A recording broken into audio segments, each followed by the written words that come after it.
मेरी तरफ से मेरे तमाम दोस्तों को, अजीजों को, बहन भाइयों को अस्सलाम वालेकुम। तो इलेक्शन के लिए जो सुप्रीम कोर्ट से फंड के लिए अहकामात जारी किए गए थे, आइन बनाने वाले के साथ तो आइन शिकनों ने अच्छा सलूक नहीं किया था और इसी इंतकाम में गाय बगाए आइन पाकिस्तान से खिलवाड़ भी करते रहे हैं। आइन शिकनों ने अपनी हिम्मत और ताकत के मुताबिक आइन से खेला। आज आइन शिकनों की औलादें इसी आइन में रहते हुए तमाम एक परचम तले जमा हो चुकी है।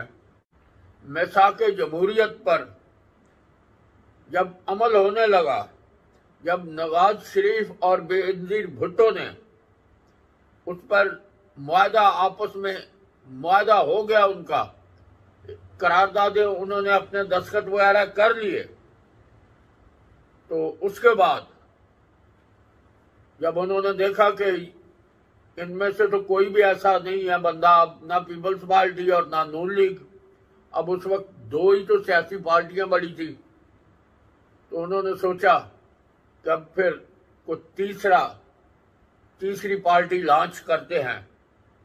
वो बेनजीर भुट्टो की शहादत के बाद फिर उन्हें एक पार्टी की जब जरूरत पड़ी तो इन आइन शिकनों ने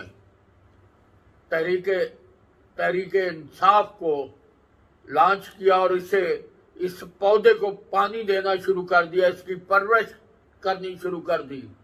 वो एक अलग बात है कि जिन्होंने इसको पानी सिंचा, जिन्होंने इसे खाद रूढ़ी डाल के बड़ा किया है, आज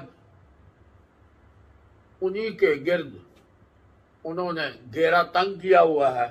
जो आज 50 साल तकरीब हुई है, अल्लाह करे ये 100 साल भी हो, इससे आगे भी हो, क्योंकि ये तकरीब तो चलती रहेगी, हम शायद उस वक्त ना हो। गोल्डन जुबली के मौके पर जस्टिस काजी फाइज ईसा साहब असम्बली में गए तो बाकी जजेस को भी दावत थी मगर वो नहीं गए। मैसाके जमहूरियत पर अमल करने और उसके राह में जो रुकावटें होती रहीं, असम्बली में तकरीरें हुई। आसिफ अली जरदारी ने असम्बली में क्या कहा, एक बार फिर जुल्फकार अली भुट्टो शहीद का नाम पार्लियामेंट में गूंजता रहा। उसे सजाए मौत देने वाले पर तनकीद होती रही। सारे आमरों की औलादें अब एक ही परचम तले जमा हो चुकी हैं। तो सबसे पहले तो आते हैं कि इलेक्शन फंड जो इलेक्शन के लिए देने थे, वो हुकूमत तकरीबन टाल मटोल से काम कर रही है। अब आइन में कोई गुंजाइश नहीं कि 90 दिन से इलेक्शन ऊपर जाएं, और वो होने भी चाहिए कि 90 दिन के अंदर इलेक्शन होने चाहिए। अब एक चीज मेरे ज़हन में आती है कि एक इलेक्शन तो मुद्दत पूरी होने के बाद होने होते हैं, और ये जो असम्बलियां तोड़ी गई, कोई हादसा नहीं हुआ, कोई अचानक आफत नहीं आई मुल्क पे, बस एक शौक पूरा किया गया है। अब कोई बंदा ये नहीं पूछ रहा कि ये शौक क्यों पूरा हुआ, आखिर इसकी क्या वजह थी। मुझे याद आ गया, शायद आपको भी याद होगा, तारीख का हिस्सा है कि लाहौर यादगार के करीब आशिक मार्थ ने एक बंदा पकड़ा था जो 100 बच्चों का कातिल था। 100 बच्चे उसने कत्ल किए थे और वो पता चला था कि तेजाब वाले ड्रम में जो है उनकी लाशें फेंकता रहा। अब सवाल यह है, जब उससे पूछा गया कि उसका मकसद क्या होता था कि ये बच्चों को कत्ल कर देता था, तो आशिक मार्थ के मुताबिक दौरान तफ्तीश उसने बताया कि जब वो किसी बच्चे को कत्ल करता था, गर्दन पे कोई तेज आला चलाता था, तो ये जो घंटी जिन्हों कहते हो तुसी, इसमें से एक आवाज निकलती थी, अल्लाह ताला माफी दे, पता नहीं वो किस तरह की आवाज होती होगी। उसने कहा वो आवाज सुनने के लिए मुझे नशा था कि मैं उस आवाज को सुनने के लिए बच्चा कत्ल कर देता था। अस्तगफिरुल्लाह। सवाल ये पैदा होता है कि क्या ये असेंबली इसलिए तोड़ी थी, उसी तरह ये आवाज सुनने के लिए कि हम देखें कि इलेक्शन में क्या होता है, क्या करना है, कि असेंबली पहले सूबाई असेंबलियों के इलेक्शन में चेक कर लूं कि मेरा जो बनाया हुआ है नैरेटिव जो तैयार किया हुआ है इसकी क्या पोजीशन निकलती है। तो किसी बंदे ने भी आज तक इस शहजादे के शौक का पता नहीं किया कि आखिर अच्छी भली चलती चलाती असेंबलियां कि चौरी परवेज लाई भी मिन्नते करता रहा कि असेंबलियां ना तोड़ो, वो चलती चलती असेंबलियां तोड़ के सिर्फ अपना शौक पूरा करने के लिए कि मर जाओ चिड़ियो, जीपो चिड़ियो, कि एक शौक के लिए कौम को एक दलदल में धकेला जा रहा है। और 21 अरब रुपया एक शहजादे के शौक के लिए पूरा किया जा रहा है, लगाया जा रहा है कि लगा दो यार, क्या फर्क पड़ता है, 21 अरब की क्या बात है। और एक ऐसे मुल्क में जहां भूख अफलास यानी ये हालत हो और लाइन में लगकर आटा लोग ले रहे हो, एक ऐसे मुल्क में जहां पर गुर्बत की लाल लकीर से नीचे जाने वाले लोगों से खैरात ले रहे हो।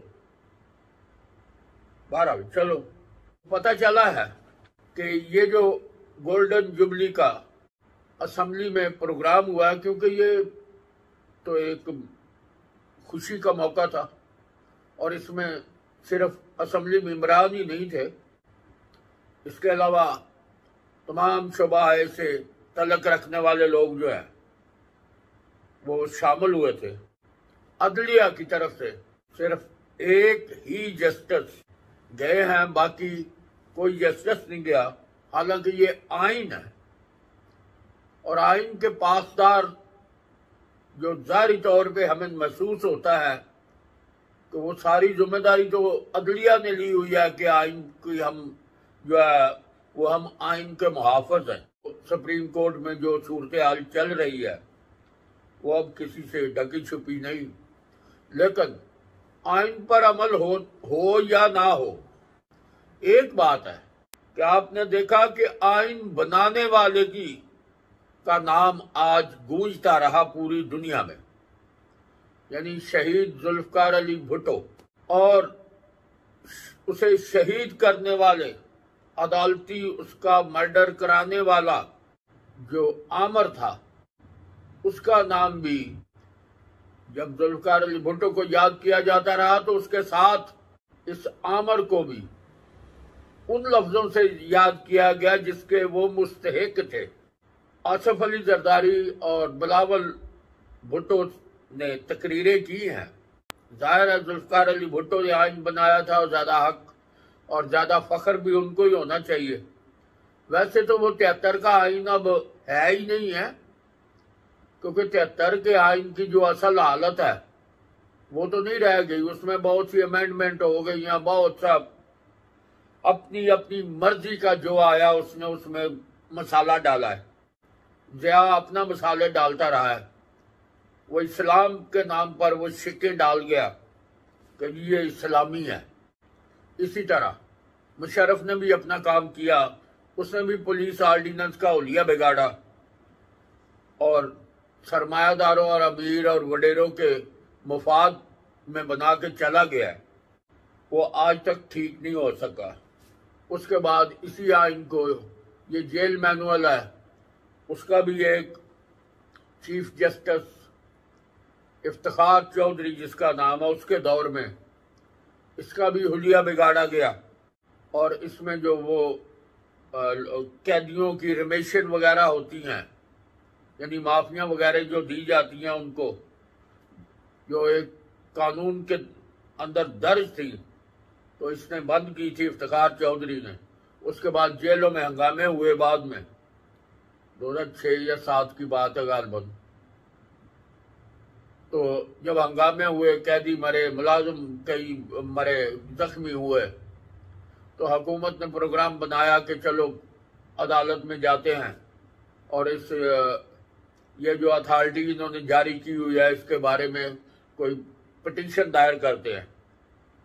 तो जब इफ्तिखार चौधरी ने देखा कि ये क्या होने लगा है कि हमारी पिटीशन जो है उसको ख़त्म कराने की कोशिश की रही है, ये नहीं देखना कि हम अगर कोई गलत कर बैठा है तो उसको उस पर नज़रसानी तो की जा सकती है, लेकिन उसने फौरी तौर पर सोमोटो लिया। कैसे कैसे इनके ड्रामे होते हैं। सोमोटो ले लिया। अब जब सोमोटो लिया तो हुकूमत ने कहा जी हमारे तो बस की बात नहीं है, अब सोमोटो हो गया। और सोमोटो लेकर उस पर मुझे ऐसे याद पड़ता है तो आगे ईद आ रही थी, ईद उल फितर, गालबन अक्टूबर में थी ईद। तो उस वो तारीख डाल दी जिस दिन ईद थी, यानी बुलाया सारे चीफ सेक्रेटरी वगैरह के लिए, उनको तलमिया भेज दी गई, लेटर भेज दिए गए, और जो अगली तारीख रखी उस तारीख वाले दिन ईद थी, लिहाजा छुट्टी थी, वो मिस हुई।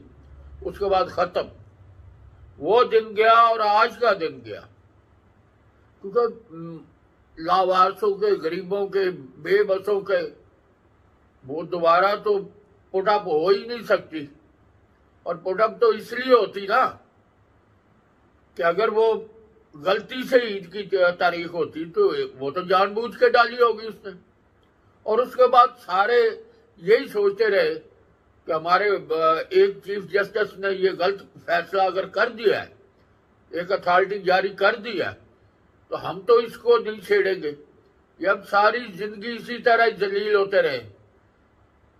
तो बहरहाल इसी तरह यही है कि जो बंदा भी इस मुल्क में जिसके कोई इख्तियारात है वो अपनी मर्जी का कानून यहाँ पे चलाता है, अपनी मर्जी के काम करता है। देखने की बात आई, काजी फाइज ईसा जब गए तो बहुत से लोग फेसबुक पे मैंने देखा है वो तनकीद भी कर रहे हैं। तो तनकीद किस बात की? ये कोई पार्लियामेंट का मामला नहीं था। पहले बताया कि सारे और तबका के लोग भी गए हुए थे। जरा से पता चला है कि सारी चीफ जस्टिस साहिबान को भी मदऊ किया गया था और सुप्रीम कोर्ट के जजेस को भी। अब देखना ये है, देखो यार, आइन की बात है, पाकिस्तान के आइन की बात हो रही है ना, तो आइन की तकरीब है, खुशी है एक, सवाए जस्टिस काजी फायज ईसा के कोई नहीं आया बाकी। खैर, उन्होंने भी जब अपनी तकरीर की तो उन्होंने कहा कि यहाँ बहुत सी और भी तकरीरें लोग करते रहे हैं, सियासतदान तनकीद भी करते रहे हैं। बहरहाल उन्होंने कहा कि मेरा इनसे कोई तल्लुक वास्ता नहीं है। बिलावल भुट्टो जरदारी ने तकरीर की तो बिलावल भुट्टो जरदारी बड़े जज्बात में उन्होंने इमरान खान पर तनकीद की और इमरान खान के बारे में इस किस्म के, यानी उन्होंने इल्जामात लगाए कि इनको लाने वाले जो थे वो, इसलिए उनका मतलब ये था कि जब भी आइन पर अमल दरामद होने लगता है तो गैर जमहूरी ताकतें, कुछ लोग जो होते हैं वो कोई ना कोई नया एक पौधा लगा देते हैं और वो पौधा आइन पर वार करता है आगे। तो बिलावल भुट्टो के अलावा आसफ अली जरदारी ने भी जिस बात का इंकशाफ किया है, उन्होंने बताया कि ये जो अदम एतमाद की तहरीक हम लाए हैं कोई इतना जरूरी नहीं था, क्योंकि बाकी जहां 4 साल गुजरे थे 1 साल और भी गुजर जाता, मगर उस साल के अंदर ये कानून साजी करने जा रहे थे और बैरूनी कुव्वतों के आलाकार बनने जा रहे थे और ये सदारती निज़ाम ला रहे थे और 10 साला प्रोग्राम इन्होंने बना लिया था अपना कि बाकी सारे डमी काम करके अपनी अपनी मर्जी के, यानी चीफ जस्टिस अपनी मर्जी का होगा, चीफ ऑफ आर्मी स्टाफ अपनी मर्जी का होगा, बाकी भी जहां जहां जरूरत के बंदे होगा मर्जी के होंगे। उसके बाद 10 साल क्लियर कट है कि वो 10 साल का मनसूबा बना रहा है, सदारती निज़ाम ला रहे थे। तो उनका कहना है कि चूंकि ये आइन 73 का जो आइन है इसे खत्म करने जा रहा था, तो जब इसे खत्म करने जा रहा था हमें पता चला, फिर उसके बाद हमने आईनी तरीके से, जमहूरी तरीके से, जो जमहूरियत का तरीकाकार है उसके मुताबिक अदम एतमाद लाए हैं और हमने उसको पार्लियामेंट से फारिग किया है। और ये सारा काम करने का मकसद, आज उन्होंने कहा ये जो गोल्डन जुबली हम मना रहे हैं, इसी आइन को बचाने के लिए ये सारा कुछ किया।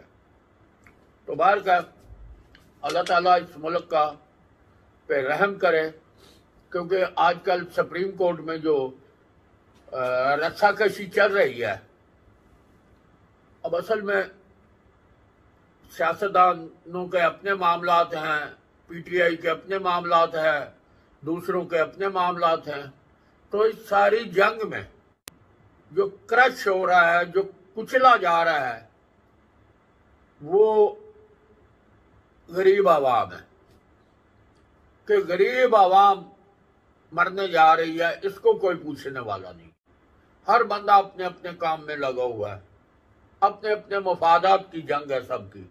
उम्मीद की जाती है कि आने वाले वक्तों में अल्लाह ताला इस मुल्क में कोई बेहतरी पैदा करेगा। तो ये जो इलेक्शन की बात है, कानून के मुताबिक, आइन के मुताबिक होने चाहिए, लेकिन हमें ये होते हुए नजर नहीं आ रहे, और ना ही देखने की बात है कि ये होंगे। और उसके बाद मैंने ये बताया था कि आजकल आमर, वो तो आमर ये है कि ज़िया-उल हक का बेटा हो, अयूब खान के अगली नस्ल हो, तीसरी नस्ल, तो ये सारे पीटीआई में है। तो जमहूरियत के दावेदार, किसी ने उनसे नहीं पूछा, किसी ने सवाल नहीं किया कि यार ये तो बता दो, तुम्हारे आबाओ अजदाद ने ये जो शब खून मारा था जमहूरियत पर, तो आप आज क्या उसकी मजम्मत करता है कोई? लेकिन यह है कि वो सारे के सारे वहीं इकट्ठे होने चाहिए थे, क्योंकि खान साहब भी तो डिक्टेटरों की पैदावार है, डिक्टेटर ही उनको लेके आए हैं। तो सबसे बड़ी बात जो है वो यही है इस मुल्क के लिए कि अल्लाह ताला इस मुल्क पर रहम करे और ये जो रस्साकशी चल रही है ये ख़त्म हो, ताकि इन लोगों को किसी गरीब पर तवज्जो देने का टाइम मिल सके, क्योंकि अपनी मुसीबतों से निकलेंगे तो फिर ये आवाम की तरफ देखेंगे। लेकिन अल्लाह ताला इस मुल्क में जमहूरी निज़ाम को मजबूत करे और इस मुल्क दुश्मन लोग जो हैं अल्लाह ताला उनके रास्ते रोके, जो भी इस मुल्क का नुकसान करना चाहता है अल्लाह ताला गैबी मदद के जरिए उनका इलाज करे और उनको जलील और कम अज कम, मैं खैर और क्या कहूँगा कि नाकामियाँ उनकी तरफ कम अज कम भेज दे। तो इसके साथ इजाज़त दें। खुदा हाफिज। पाकिस्तान जिंदाबाद।